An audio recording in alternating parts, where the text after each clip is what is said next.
네, 두 분 어서 오세요. 안녕하세요. 네, 안녕하세요. 예. 참 산불 진짜 걱정입니다. 그거 한마디 저 말씀드리고 싶었던 게 있는데 음. 그 산불 진화요원 4분 돌아가신 그 사고로 돌아가셨을 때 보니까 다 60세 이상이고 하루 일당 8만 원 받는다고 기사에서 봤는데 이게 산불 진화 이게 지방에서는 그 상당히 그 하고 싶어 하시는 공공 일자리예요. 네. 근데 이제 어르신들이 보통 이 뭐죠? 등짐 펌프 하나 예. 가지고 이제 위로 투입되시거든요. 그리고 며칠 전에 공교롭게 또 있죠. 명일동의 그 싱크홀에 거기 이제 30대 중반에 오토바이 맞아요. 배달하시는 분 원래 본업은 따로 사업하시다 어려워져서 이제 오토바이 배달하시다가 이렇게 이 사고를 당했는데 그래서 이거 보면서 우리가 이제 언론이나 정치권에서 뭐 맨날 뭐 상속세 폐지라든지 뭐 삼성의 뭐 HBM만 우리가 주로 이런 이슈를 다루는데 특히 정치권에서 좀 우리 보통 사람들이 또 서민들의 일상이 거기 이런 사고에 딱 드러나잖아요. 이런데 좀 신경 좀 많이 써야죠. 네, 좀 집중했으면 좋겠습니다. 아까도 잠깐 전해드렸는데 뭐 지금 뭐 그 포털 모금 플랫폼에서 그 뭐 진화대원들 장비가 부실해서 그거 지원해주자면서 뭐 모금 활동하고 있는데 8억 5천 모였다. 네. 근데 사실 이건 모금 활동 참 그 선의는 너무 좋은데 모금으로 해결할 문제가 아니라 사실 국가 예산이 당연하죠. 네. 네.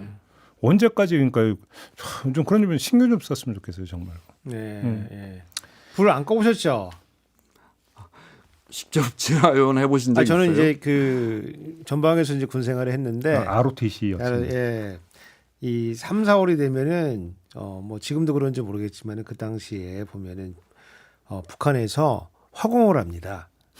네. 그래서 불을 질러 가지고 북서풍이 부니까 이제 북쪽에서부터 남쪽으로 산불이 나가지고 쫙 타고 내려옵니다. 그래서 DMZ에 사실 가보시면은 남아 있는 게 없어 다 산불 나가지고 근데 그걸 이제 끌려고 군인들이 동원되는데 그거 이제 불 끌려고 이제 뭐 이제 나뭇가지나 이런 거 가지고 막 이제 두드리기거든요. 장비가 없으니까. 맞아요. 근데 이게 그 나뭇가지에 불티가 붙어가지고 이 나뭇가지 치고 있으면은 불이 바로 뒤로 이렇게 옮겨 붙습니다.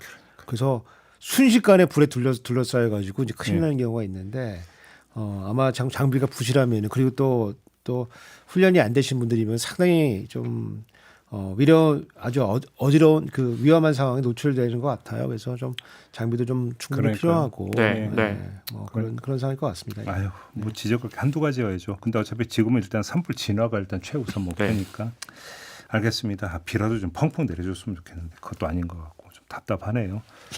자, 오늘 이야기로 좀 들어갔으면 좋겠는데요. 현대 자동차 이야기부터 좀 해보죠. 미국이 얼마 투자한다고 발표했죠? 원래 이제 미국에 한 30조 원 가량 투자해놓고 있잖아요. 아시다시피 현대 기아차가 조지아주하고 엘레바마주에 이제 거대한 이제 메타 플랜트 아메리카라고 해서 거대한 자동차 클러스터를 만들고 있고 이미 거기서 제조가 되고 있고 지금도 큰 공장을 세우고 있고 10조 원 들여서 여기에 이제 30조 원 정도 더 얹어서 이제 거대한 투자를 한다고 했고 트럼프 대통령 뭐 백악관 한가운데로 불러서 이제 오발 오피스까지 불러가지고 아주 정말 그러면 미국에서 생산하는 자동차 대수가 몇 대가 되는 거예요? 그러면 현대기아차가 전 세계 4위, 5위 정도 되는 자동차 제조사인데 한 700만 대 정도 수출합니다. 근데 그중에 170만 대가 미국으로 수출하거든요. 앞으로는 그중 170만 대 중에 120만 대는 미국 안에서 만들겠다. 아시다시피 25% 관세를 이길 수가 없으니까 밖에서 수출하면 그 정도예요. 근데 이제 제가 볼 때는 뭐 딱 트럼프 대통령의 눈에 딱 들어오는 워낙 거액을 투자하기 때문에 뭐 정책적으로 선제적으로 공격적으로 잘 발표를 한 것 같아요. 근데 이제 문제는 남아 있는 우리죠. 근데 아니 그게 미국에 투자를 안 했으면 대한민국 땅에 투자할 수도 있는 거였고 그러면 또 그만큼 일자리가 줄어드는 거 아닙니까? 현대차는 96년 이후에 사실상 공장 증설을 하지 않고 있어요. 국내에서는. 네. 그래서 세계 11개의 해외 플랜트 인도네시아를 중심으로 해서 공장 멕시코에 돼 있고 이렇게 있는데 그래서 사실 국내 투자가 안 되고 있는데 그나마 이제 오래전부터 했던 공장들 중에 120만 대를 미국에서 만들면 사실은 이제 뭐 미국 회사가 되는 겁니다. 그러면 이제 국내 생산은 한 30만 대 정도 미수출용으로 줄어들 것 같은데 30만 대? 네. 또 10만 대의 근로자가 3,000명에서 4,000명 정도 투입되거든요. 그러니까 30만 대 정도 줄어든다면 그렇다고 뭐 당장 근로자들을 해고할 일은 없지만 만 명이 사실은 만 일자리 명 이상이네요. 창출도 지금 뭐 해야 되는데 그때 말씀드린 것처럼 우리 지금 미국을 아는 건 불가피해요. 그래서 우리가 현대차 이런 결정을 뭐라고 할 수는 없는데 왜냐하면 또 일본 뭐 토요타든 이런 제조사들이 지금 계속 트럼프 대통령 앞에 가서 공격적인 투자 계획을 발표하고 있기 때문에 이건 참 불가피한 선택인데 참 남아있는 우리로서는 이건 예를 들어 우리가 잘 키워놓은 큰아들이 어머니 안녕히 계세요. 저 미국 가서 살게요. 자주 연락드릴게요 하고 가는 거거든요. 근데 이제 우리로서는 참 어려운 일이죠. 여러 번 말씀드리지만 국내 투자는 지금 한 2조, 3조만 어느 지역에 지역 대도시에 투자만 돼도 대서특필될 정도로 우리가 지금 투자에 목말라 있고 일자리에 목말라 있는 그런 상황인데 31조 원의 투자가 쑥 빠져나가기 때문에 우 교수님 보시기에 국내에 미치는 영향이 어느 정도라고 보세요? 그러니까 그거 말씀드리기 전에 일단 그 정의선 회장이 그 발표하는 모습을 이렇게 보니까 상당히 좀 능수능란하시다. 좀 우리 그동안 사실은 무능한 회장들을 많이 보다가 돈 빼먹는 회장들을 많이 보다가 그때 발표하는 모습 보니까 상당히 좀 트럼프 마음에 속 들게 말씀을 이렇게 하시더라고요. 예컨대 뭐 2019년도에 한국 왔을 때 처음 만났고 무슨 뭐 다보스 포럼에서도 만났고 뭐 그래서 그때 영감 받아서 우리가 투자하는 거다 하면서 막 이렇게 트럼프를 올려 세우면서 이렇게 말씀도 잘 하시고 그래서 그리고 때마침 또 오늘 아침에 또 그 트럼프가 25% 네. 25 행정명령에 서명하고 이제 기자회견도 맞아요. 하고 그래서 지금 뭐 시기상 굉장히 적절했고 그다음에 그 정부가 상당히 지금 뭐 최장목 대행체계 아니면 그 한덕수 대행체계에서 상당히 뭐 하는지 모르는 그런 리더십이 부재한 상황에서라도 민간이 지금 지렛대를 만들었던 점에서 일단 돌파구가 지금 하나 생긴 것 같아가지고 조금 국민 입장에서 좀 마음이 좀 놓인 건 이제 사실이에요. 놓인 건 사실이고 뭐 정부가 안 되면 민간 차원에서라도 뚫고 나가야 되겠다 이제 이런 게 있고 다만 이것들의 결과가 이제 국내에 어떤 영향을 주느냐라고 하는 거를 조금 따져 보면은 일단 국내에서 만들어서 해외에 수출하던 게 이제 지금 없어지는 거거든요. 그래서 물론 생산은 미국에서 하는 거니까 생산은 그대로 이제 진행이 되겠지만 국내에서 하는 게 아니기 때문에 일단 GDP가 준다. GDP가 그래서 뭐 아까 뭐 120만 대 뭐 분량이 뭐 사실 다 국내 생산했던 건 아니겠지만 거기서 추가적으로 예컨대 지금 한 100만 대 정도 좀 생산한 걸로 보이는데 추가적으로 20만 대 더 생산하게 되면은 그러면은 그만큼 물량을 우리 줄기 때문에 GDP가 줄게 되고 그다음에 요게 지금 이 스토리에서 제일 큰 게 뭐냐면 관련 산업이 같이 다 나가겠다는 거거든요. 네. 그래서 샘물부터 자동차까지 완성 이 공정을 다 미국에서 하겠다는 거예요. 협력업체도 다 따라 나가는 거예요, 그러면? 자동차 산업은 거대한 클러스터 그러니까. 부품 집약 산업인데 네. 우리 것도 갖다 쓰겠지만 아무래도 미국에서 멕시코나 캐나다나 미국에서 생산된 부품을 쓰겠죠. 근데 원래 계획은 사실은 뭐 조립은 미국에서 해도 부품이나 이런 것들은 제일 싼 데서 만들어가지고 밸류 체인으로 묶어가지고 이렇게 한다. 그래서 멕시코나 캐나다에도 공장 막 세우고 이제 막 이랬던 건데 지금 이제 계획상으로서는 샘물부터 현대제철부터 해가지고 다 한꺼번에 넘어간다. 예컨대 이제 우리 지금 현재 스코어로 보면은 중국에 나가 있는 공장들은 관련 업체들을 많이 데리고 나갔어요. 그래서 현지 부품 조달이 한 70% 정도 되거든요. 근데 미국으로 나간 공장들은 관련 이제 업체들이 많이 안 나갔어요. 그래서 마치 미국으로 수출이 많이 되는 것처럼 이제 이렇게 보이게 지금 되어 있는 건데 그거를 조금 정리하는 입장에서 현대제철 포함해서 이제 나간다. 그래서 일단 GDP가 이제 줄어들게 되고 그다음에 더 우리 관심 있는 건 고용 아니겠습니까? 그렇죠. 그래서 일자리가 적게는 뭐 10,000개에서 관련 업체까지 다 하게 되면은 한 뭐 3만 개에서 5만 개 정도 일자리는 좀 각오를 해야 된다. 이제 이런 게 하나가 있고 그래서 GDP가 결과적으로는 뭐 1% 단위는 아니겠지만은 0.23% 정도 단위에서 타격이 이제 입을 걸로 보여진다. 이제 이렇게 이제 생각이 되는데 저거 이제 하나 걱정이 되는 건 뭐냐면은 이제 현대차가 이제 미국에서 이제 생산을 하게 되면은 뭐 미국에서 만드는 거 관세가 없는 거는 뭐 너무 당연한 건데 다른 현대차들 한국에서 만들어서 미국으로 넘어가는 거 아니면 현대차는 아닌데 우리나라에서 만들어서 미국으로 넘어가는 거 이런 것들에 대한 관세는 이제 어떻게 되는 거냐. 그래서 현대가 이끌고 그 혜택을 이제 조금 우리가 다 같이 보는 거냐 아니면 지금 현대가만 지금 현대기아차만 혜택을 보는 거냐. 요거가 이제 정책적으로 되게 중요할 것 같습니다. 요거는. 네, 교수님이 샘물이라고 하셨지만, 그러니까 샘물, 그러니까 제철소도 이제 루이지애나에 이번에 투자한 거에 한 8조 원 정도 현대제철이 가서 제철소를 지어요. 우리가 제철소를 이제 미국 가서 짓는 건 처음인데, 그때 말씀드렸지만 철강에도 이미 이건 이제 철강은 유일하게 지금 이제 관세가 이제 발효가 돼 있는 상태인데. 이걸 피하기 위해서 불가피한 조치인데 말씀드렸잖아요. 우리가 미국의 철강은 4번째로 수출하는 나라인데 돈은 제일 많다 이 말은 우리가 굉장히 좋은 철강, 첨단 철강을 수출하는데 이게 어디로 가겠어요? 당연히 현대기아차 자동차 제조하는 데 많이 들어갔었는데 이걸 이제 거기서 루이지애나에서 직접 만들어서 쓰겠다 그러면 우리 철강 제품 수출이나 또 철강 관련 일자리 역시 또 타격을 받을 수밖에 없는. 노조 입장은 나왔어요 혹시? 노조야 뭐 전 못 봤어요. 반대하겠지만 참 일각에서 이런 말씀도 하시더라고요. 한국의 노조가 워낙 강성이니까 이 사람들 미워서라도 미국 가버려라 이렇게 댓글을 제가 본 적이 있는데 그건 아니에요. 미국은 USW라고 영화 보시면 정말 전미 자동차 노조는 교수님 잘 아시겠지만 거의 마피아 뭐 상원의원 한두 명은 들었다 놨다 하는 케네디 대통령 때 전미 마피아 노조는 부통령 후보 내려고 그랬어요. 그러니까 뭐 노조가 없는 나라 그럼요. 디트로이트 이런 데 가면 거기 거대한 정치 집단이고 네. 하여튼 중요한 거는 우리죠. 아까 말씀드린 것처럼 제철까지 이렇게 가버리면 2010년에 현대가 처음으로 미국에 건너가서 조지아주의 기아차 공장 했을 때 기억나시겠지만은 거기 주민들이 정말 이 러스트벨트에 이 공장도 하나 없는데 거대한 공장이 생기니까 자기 집 앞에 편말에다가 이렇게 써붙이잖아요.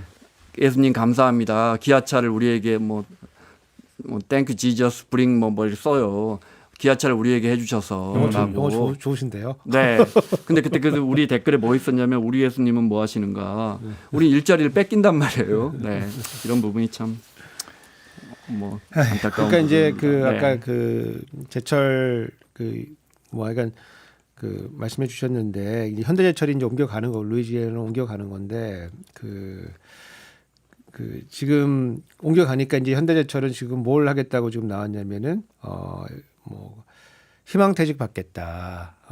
희망퇴직 특히 50대 이상 바로 오네. 네, 50대 이상 이제 뭐 일반직, 연구직, 기술직 해가지고 그러니까 정년까지 자녀 연봉에 뭐 최대 3년치를 맥시멈으로 해가지고 줄 테니까 나가라. 지금 그래서 지금 현대제철은 이제 옮겨갈 준비가 지금 하고 있는 거고. 그러니까 생산량이 뭐 루이지애나 270만 톤이라 그래요. 근데 이제 우리가 2019년도에 미국이랑 철강 관련된 이제 관세 협정할 때 우리 쿼터 받은 게 한 263만 톤이거든요. 네. 그러니까 우리가 이제 전체적으로 관세 없이 수출할 수 있는 물량보다도 더 넘어서는 물량이 지금 넘어가는 거기 때문에 지금 엄청나게 지금 좀 넘어가는 거고. 다만 이제 이게 지금 트럼프의 이제 이 통상 압박 때문에 지금 공장들이 자꾸 미국으로 옮겨가는 건데 이게 미국 사람들한테 좋은 건가? 그리고 현대한테 좋은 건가? 뭐 이런 건 좀 생각을 해볼 필요가 있을 것 같아요. 네. 무슨 뜻이에요, 그 얘기는? 아니 기본적으로 현대한테 좋은 것인가 참 좋은 말씀하셨는데 그러니까 채산성이 쉽지 않을 거예요. 인건비가 굉장히 비싸거든요. 아니 그거 말고 미국 사람들한테 좋을 건가라는 얘기는 왜 하셨어요? 미국도 자동차 협회에서 계속 반대 입장 낸다고요. 미국 자동차 협회에서. 네. 기본적으로 부품이라는 게 뭐 5번 6번 왔다 갔다 하면서 만들어지고 이러면서 그 가격 자동차 가격 인상이 결국 소비 부진으로 이어질 거라는 우려를 자동차 협회에서 이야기를 한다고요. 미국에서.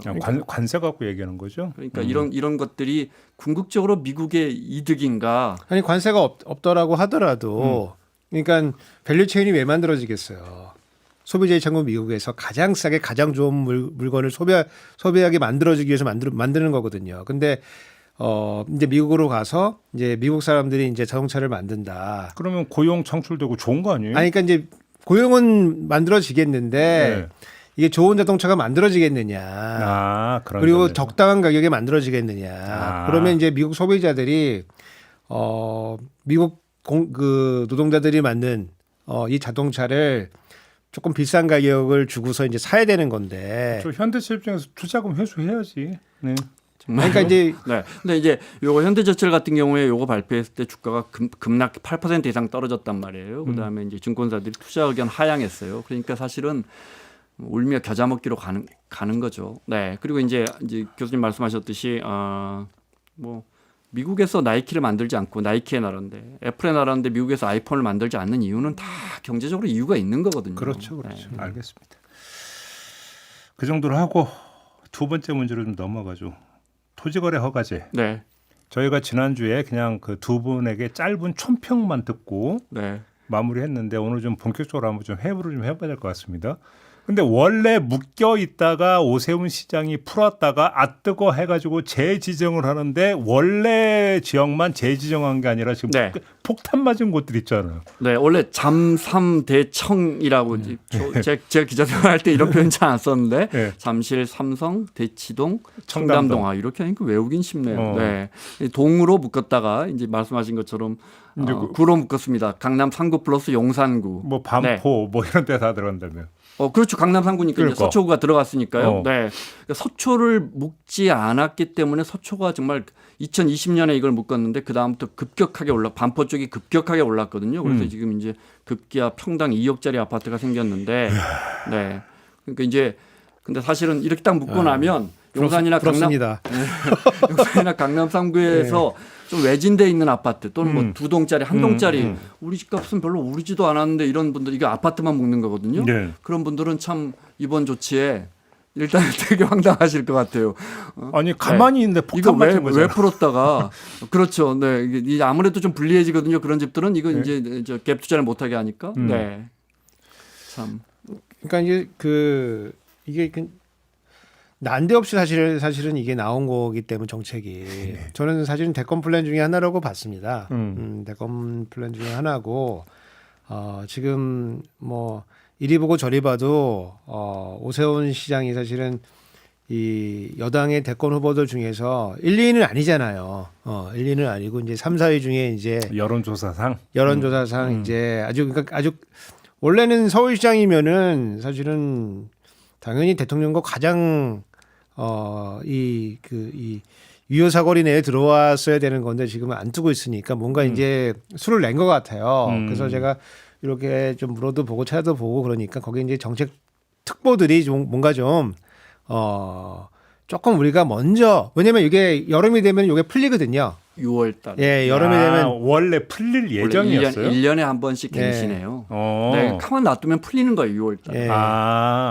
어차피 어차피 이거 할 거니까 우리가 먼저 치고 나가서 요 우리 이 강남 3구 뭐 이런 데가 우리 사실은 보수의 텃밭이니까 경선 국면에서 우리가 조금 먹고 들어가야 된다. 그 사이에 무슨 일이 있겠냐 이렇게 좀 안이하게 생각을 했었군요. 그죠? 처음에 풀 때 그러니까 명백합니다. 두 가지 이야기를 했어요. 지나치게 재산권을 침해한다. 묶어놔봤자 효과도 없다. 35일 만에 다시 묶는데 재산권을 명백하게 침해한다면 묶으면 안 되죠. 다시. 그다음에 묶어봤자 다시 효과 없다면 역시 묶으면 안 되죠. 그러니까 35일 전에 했던 말을 스스로 완전하게 부인하는 겁니다. 네. 근데 아무튼 참모들이 그런 얘기를 했겠죠. 이게 지금 그랬겠죠.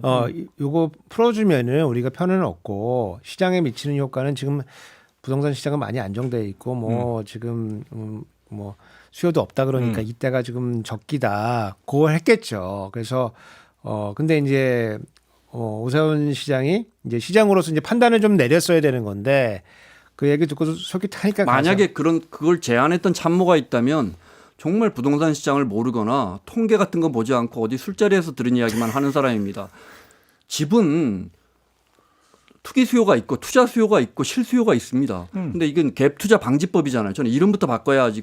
기본적으로 토지거래 허가제라는 거에 이념이 섞여 있어서 자꾸 이게 이념의 잣대로 보기 때문에 이런 실수가 나온다고 생각하는데 이 갭 투자 방지법이 쉽게 말해서 투자용으로는 집 사지 마세요. 집 한 채만 소유하게끔 허용하는 이 지역에서는 이 법이란 말이죠.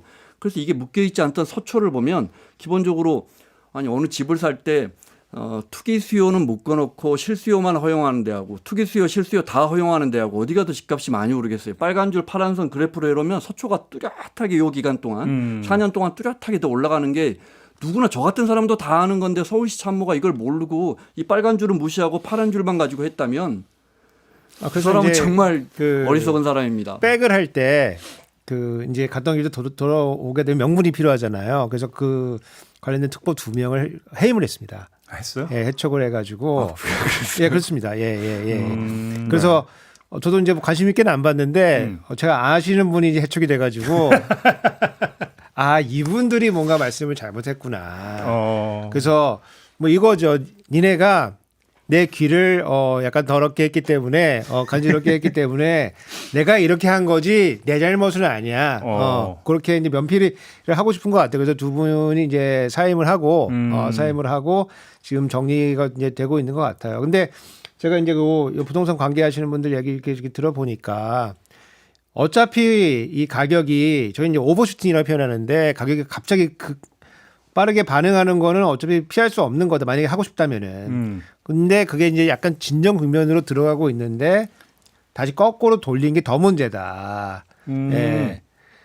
왜요? 아니, 그러니까 이제 한번 이제 난리가 한번 났다가 뭔가 새로운 균형으로 가고 있었는데 이거를 뒤집었기 때문에 이건 이것도 아니고 이것도 아닌 이념도 아니고 실리도 아닌 이제 그래서 이 통치자로서의 능력, 정책을 담당하는 사람 능력은 상당히 지금 검증된 거 아니냐. 이제 워낙 진짜로 급격하게 올랐거든요. 통계적으로는 7년 만에 7년 만에 최고치로 올랐다지만은 거의 뭐 웬만한 잠실 대규모 단지는 3, 4억, 5억씩 올랐다가 지금 다시 규제하고 그 다음 주 월요일부터는 호가가 확 떨어지고 있는데 이거는 서울시나 국토부 입장에서는 이 지역이 워낙 들불처럼 번지면 문제는 다른 지역까지 인화력이 있기 때문에 그렇죠. 서둘러서 묶어야 한다는 생각을 했을 것이고 그래서 이제 마포 성동까지 묶는다 그런 이야기가 이제 계속 이 집값이라는 건 심리이기 때문에 그렇죠. 우리들이 집을 갖고 싶은 이 욕망이 반영되기 때문에 인화력이 굉장히 세거든요. 아까 이제 그 김원장 기자께서 이거 이제 갭 투자 방지법이라고 이제 그 표현을 달리해서 좀 설명 좀 해주세요. 토지거래 허가 구역으로 묶이면 뭐가 그러니까 규제에 들어가는 거죠? 아주 간단합니다. 이 지역에서는 집이 이미 갖고 있는 분은 못 사요. 아예 못 사요. 집이 없다는 걸 무주택자라는 걸 증명하면 구청장이 도장 찍어드립니다. 네. 그런데 제가 집이 있어요. 집이 있는데 제가 이 집 사서 6개월 안에 팔게요. 그럼 또 도장 찍어줘요. 6개월 안에 안 팔면 강제 이행금 물리죠. 굉장히 비싸게 이행금 물립니다. 말 그대로 또는 제가 허가지 아니에요, 진짜. 네네. 그리고 제가 이 집 팔았어요. 저 집 있었는데 집 하나 있었는데 팔았어요. 그 계약서 첨부하면 또 도장 찍어줍니다. 토지거래 허가제인데 이것도 사실 아파트 허가제인데 토지거래 허가제잖아요. 그렇네. 아시는 것처럼 예전에 이제 노태우 대통령 때 토지공개념 때 나온 거예요. 그러다 보니까 이게 이념의 색깔이 들어가는 거예요. 토지공개념이라는 게 굉장히 급진적이고 혁신적이어서 그중에 2개가 위헌 판정 받은 거 아니에요.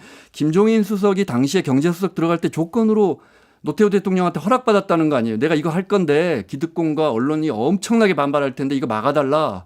그 조건으로 들어갔다는 거 아니에요. 그러니까 근데 이제 그 뒤에 이게 제도가 다 사라지고 변형돼서 이제는 갭 투기 방지법이란 말이에요. 이 지역에서는 주택이 워낙 부족하고 사람들이 이 지역에 살려고 하니까 집이 이미 갖고 있어서 투자 목적으로 나 이거 전세 끼고 사놔야겠지 하는 사람들은 구청에서 허가하지 않겠습니다라는 제도거든요. 그러니까 이름부터 바꿨으면 좋겠어요. 그러니까 그렇게 놓고 보니까 갭 투자 방지법이 맞네. 아니, 제가 정말 재밌게 느낀 건 서울시가 해제할 때 언론들은 재산권 침해 때문이라고 되게 나쁜 법이라고 해제한다고 기사를 썼거든요. 다시 묶으니까 이제 이 지역은 갭 투자 못해라고 기사를 쓰더라고요. 그러니까 묶을 때는 풀 때는 나쁜 제도였는데 묶을 때는 좋은 제도가 돼 있더라고요. 그러니까 저는 이제 그 대통령 후보가 지금 되고 싶은 거 아니겠습니까?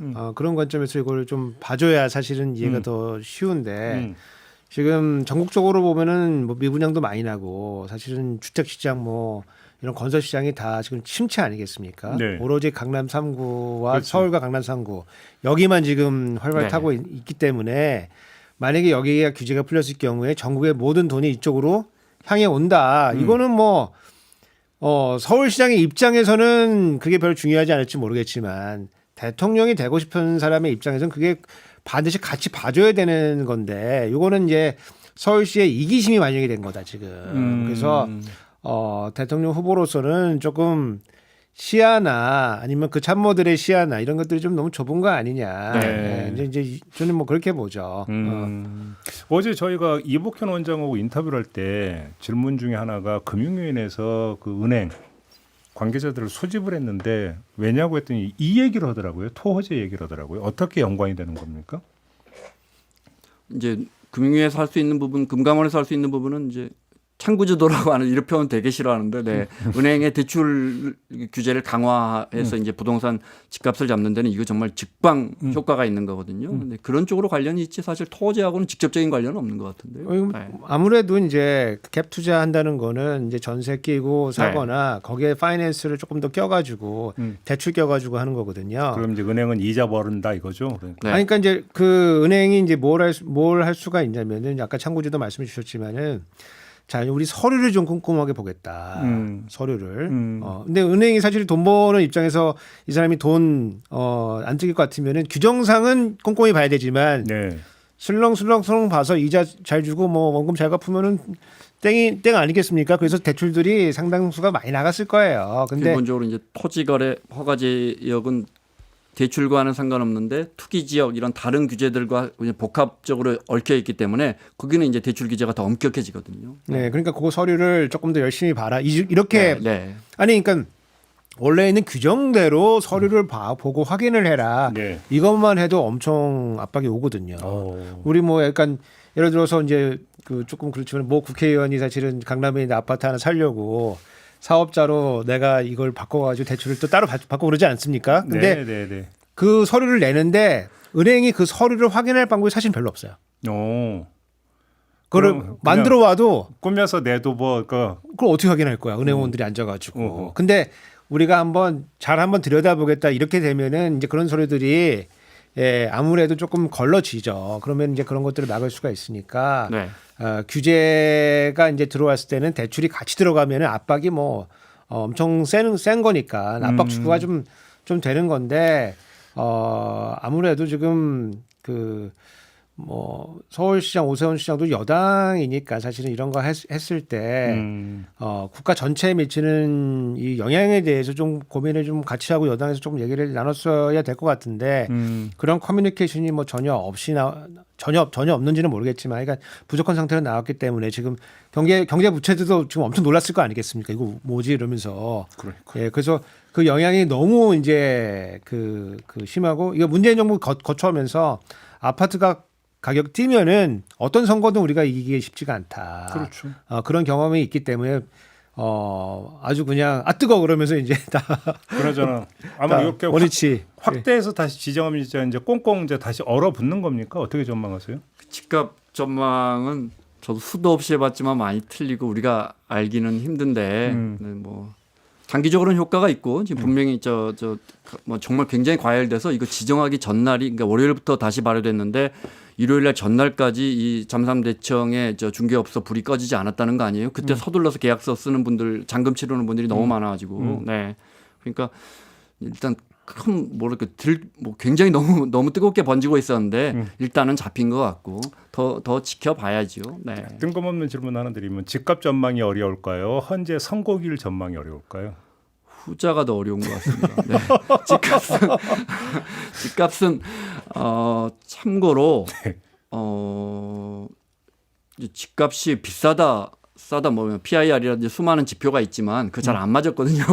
우리나라 사람도 지금 이제 지난 10여 년 동안 집값이 올라서 내 주변에 평범한 월급쟁이나 뭐 보통 사람들이 얼마나 자산 격차가 난다는 걸 경험해 버렸기 때문에 우리가 이걸 객관적으로 바라보는 건 매우 어렵습니다. 다만 전세라는 제도의 가격으로 비교하면 그 멀티플이 그러니까 전세 대비 집값의 배수가 2023년에 제일 높았던 지역을 기준으로 해도 1.9배입니다. 예. 네, 그러니까 쉽게 말해서 전세값이 10억이라면 2배, 집값이 20억 원을 넘어가면 이건 왜냐하면 전세값에는 투기 수요나 과수요가 없기 때문에 굉장히 이제 실수요만 들어있단 말이에요. 그러니까 사람들이 얼마나 그 주택을 원하느냐의 가격은 전세값에 비추어 좀 볼 수 있는데 지금 이 멀티플의 배수가 2.2, 2.4 어떤 지역은 2.5까지 넘어가는 지역이 있어요. 그러니까 15억 전세인데 지금 30억이 아니고 35억, 38억 넘어가는 곳이 있거든요. 그러니까 이런 부분 좀 과열된 게 아닌가. 저는 이런 부분은 좀 알겠습니다. 지나친 게 아닌가 생각하는데 집값이 이렇게 이론적으로 안 움직이더라고요. 그러니까 네. 이제 그 우정자들이 항상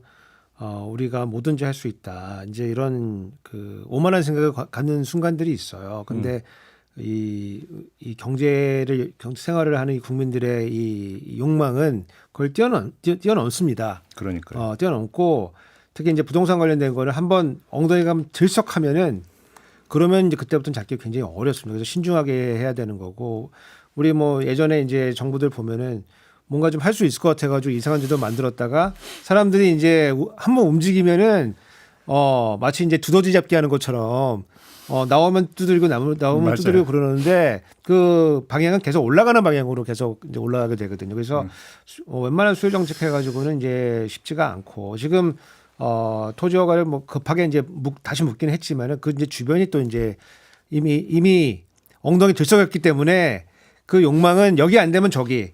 그러면 그 다음 되는 데는 어디 이렇게 이제 퍼져 나갈 겁니다. 그래서 풍선효과도 좀 지켜봐요. 예, 그래서 그 오세훈 시장이 진짜 잘못했다, 진짜. 알겠습니다. 오늘의 결론을 이렇게 드리겠습니다. 오세훈 시장이 벌집을 잘못 건드려서 네. 벌에 쏘였는데 쏜 벌이 다른 게 아니라 장수 말벌이더라. 아니, 그러니까 여기 무슨 사실은 그 명태균 관련된 이런 의혹에서 벗어나고 싶어가지고. 네. 근데 잘 안 벗어나지니까 사실은 이걸로 한번 해보려고 이제 했던 것 같은데. 네. 사실은 명태균 그 관련 사건보다도 이 더 사건으로 지금 정책 능력은 지금 더 데미지를 입었다 이제 이렇게 보는 거죠. 이 제도의 근간에 늘 나오는 말이 왜 내 돈 주고 내 집 사는데 정부가 이래라 말해라 하냐 사회주의 아니냐 이런 건데 제가 계속 강조해 드리지만 선진국은 이보다 훨씬 집이나 땅에 대한 규제가 정말 많아서 그걸 알면 이 정도 규제는 정말 선진국은 아무것도 아니다. 우리가 하는 뭐 재산권 침해니 이런 얘기 꺼내지도 이건 마라. 아니다. 이게 사회주의라면 사회주의하는 베트남이나 중국 같은 나라는 정작 서민들을 위한 이런 제도가 하나도 없거든요. 그러니까 이거 자꾸 이런 제도가 사회주의자 정작 멕시코나 뭐 태국이나 이런 데 가면 이런 제도가 없어요. 뭐 베트남이나 이런 나라 가면 그러니까 뭐 우리가 어느 나라 제도를 또 따라가야 할지 그런 걸 생각해 보신다면 이 논란은 되게 공허한 것입니다. 저는 이제 기자님 의견하고 조금 이제 결은 좀 다른데 뭐 가격이 막 뛰는 순간에 정부가 아무것도 안 하고 있어야 되는 거냐. 그거는 이제 뭐 당연하다고 생각을 해요.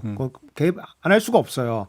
예, 그냥 야 수요가 많으니까 가격 뛰는 거지 이렇게 손 놓고 있을 정부는 없습니다. 그럼 정치인이 나만 할 수가 없어요. 그래서 어느 정도 개입은 불가피한 측면이 있지만 개입하는 방식에 있어가지고 거래를 줄이는 방식대로 진행이 되면은 상당히 국민적 피해가 너무 이제 커진다. 그래서 그런 것들은 좀 되게 신중할 필요가 있다. 그래서 이거를 사실 묶는 것도 굉장히 신중해야 되고, 근데 푸는 것도 굉장히 신중해야 되고, 그래서 거래와 영향을 주는 거는 왜냐면 손바꿈이 계속 되어야지 사실은 부자들은 이제 조금 더 좋은 집으로 가고 그 집을 이제 그 다음 사람이 들어가고 그리고 제일 나쁜 집은 이제 멸실되고 그래서 계속 순환이 되면서 이제 경제가 돌아가는 건데 어느 순간에 이게 너무 강한 방식으로 거래를 막아놓게 되면은 그럼 손바꿈이 안 되니까 상당히 지금 사람들이 불만이 부글부글 이제 그렇게 되고 그게 이제 선거로 나중에 과도하게 표출되게 되니까 알겠습니다. 그래서 그게 윤석열 대통령이 나오게 되는 계기가 된 거 아니겠습니까? 그래서